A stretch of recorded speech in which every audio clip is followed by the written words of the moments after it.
হাজী মাহতাব আলী উচ্চ বিদ্যালয়ে এসএসসি শিক্ষার্থীদের বিদায় অনুষ্ঠান। সিরাজগঞ্জের শাহজাদপুর উপজেলার যুগনিদহ হাজী মাহতাব আলী উচ্চ বিদ্যালয়ে 2026 সালে এসএসসি পরীক্ষার্থীদের বিদায় অনুষ্ঠান অনুষ্ঠিত হয়েছে।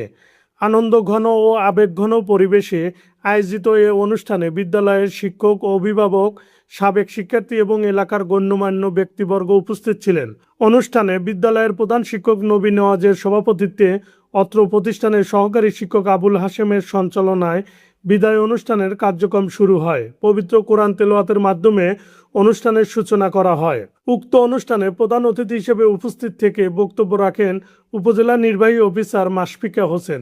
বিশেষ অতিথি হিসেবে উপস্থিত ছিলেন উপজেলা মাধ্যমিক শিক্ষা অফিসার অতিরিক্ত দায়িত্বপ্রাপ্ত আব্দুস সালাম, উপজেলা একাডেমি সুপারভাইজার মিলন হোসেন, সহকারী উপজেলা মাধ্যমিক শিক্ষা officer Saidul Islam Sheikh, Koijuri school and কলেজের প্রধান শিক্ষক আব্দুল খালেক, পরজনা এম.এন উচ্চ বিদ্যালয়ের প্রধান শিক্ষক ওয়ারেস আলী, রতনকান্দি আদর্শ উচ্চ বিদ্যালয়ের প্রধান শিক্ষক গোলাম কিবরিয়া, তালগাছি আবু ইসাক উচ্চ বিদ্যালয়ের প্রধান শিক্ষক পারভেজ আক্তার, পোতাজিয়া উচ্চ বিদ্যালয়ের প্রধান শিক্ষক এ.কে.এম শামীম হোসেন, পুটিয়া উচ্চ বিদ্যালয়ের প্রধান শিক্ষক নুরুল ইসলাম, নরিনা ইউনিয়ন দাখিল মাদ্রাসার সুপার আবুল বাশার, মাওলানা সাইফুদ্দিন উচ্চ বিদ্যালয়ের প্রধান শিক্ষক জুয়েল আহমেদ প্রমুখ বক্তারা তাদের বক্তব্যে বলেন, এসএসসি পরীক্ষা শিক্ষা জীবনে একটি গুরুত্বপূর্ণ ধাপ।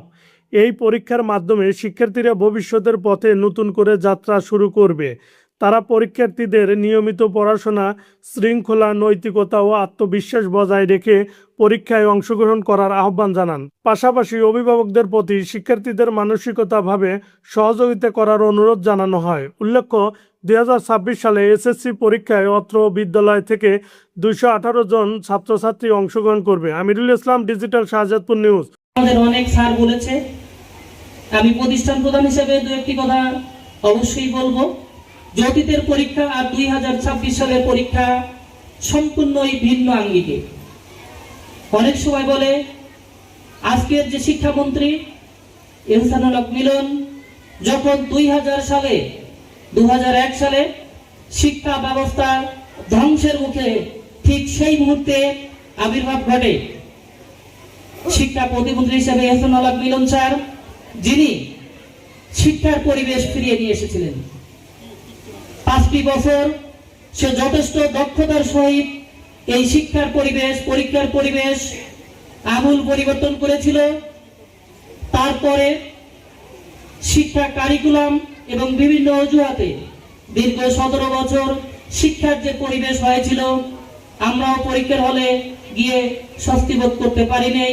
আমাদের ছেলেমেয়েরাও অনেক ভালো ছেলে মেয়ে আছে যারা বলে, স্যার পরীক্ষার পরিবেশ না হলে কেমন করে পরীক্ষা দিই।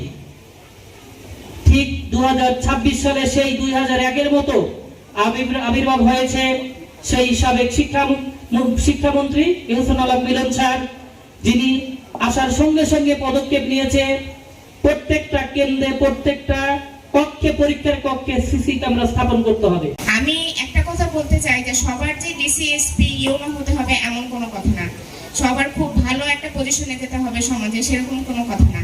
কিন্তু আমাদের উদ্দেশ্যটা যেন এরকম হয় যে আমি যে অবস্থায় থাকি আমার দ্বারা যেন কোনো মানুষের ক্ষতি না হয় এবং আমার দ্বারা যেন কোনো বান্দার হক যেন নষ্ট না হয়। কারণ আল্লাহর কোন একটা হক যদি আমরা নষ্ট করি, আমরা যদি ইবাদত নষ্ট করি, আল্লাহ চাইলে কিন্তু আমাদের ক্ষমা করতে পারেন, কিন্তু বান্দার হক যদি নষ্ট করি, সে বান্দা ক্ষমা না করা পর্যন্ত কিন্তু আমাদের কোনো নিস্তার নাই এখান থেকে, সেখানে আল্লাহ কিন্তু আমাদের ক্ষমা করবে না।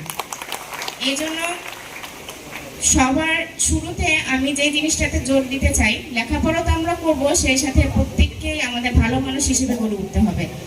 আর এই যে বললাম তোমরা প্রত্যেকে এক একজন এক একটা পাওয়ার হাউস, এই পাওয়ার হাউসটাই যদি সচলভাবে আমরা কাজ করতে চাই, সবার প্রথমে যে জিনিসটা লাগবে সেটা হচ্ছে ডিসিপ্লিন।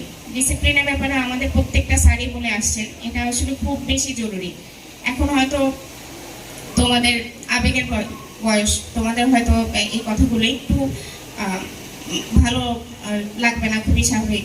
স্যাররা বা মা বাবা যদি বকা দেয় তখন তোমরা একটু ইমোশনালি বায়াসড হয়ে যাও।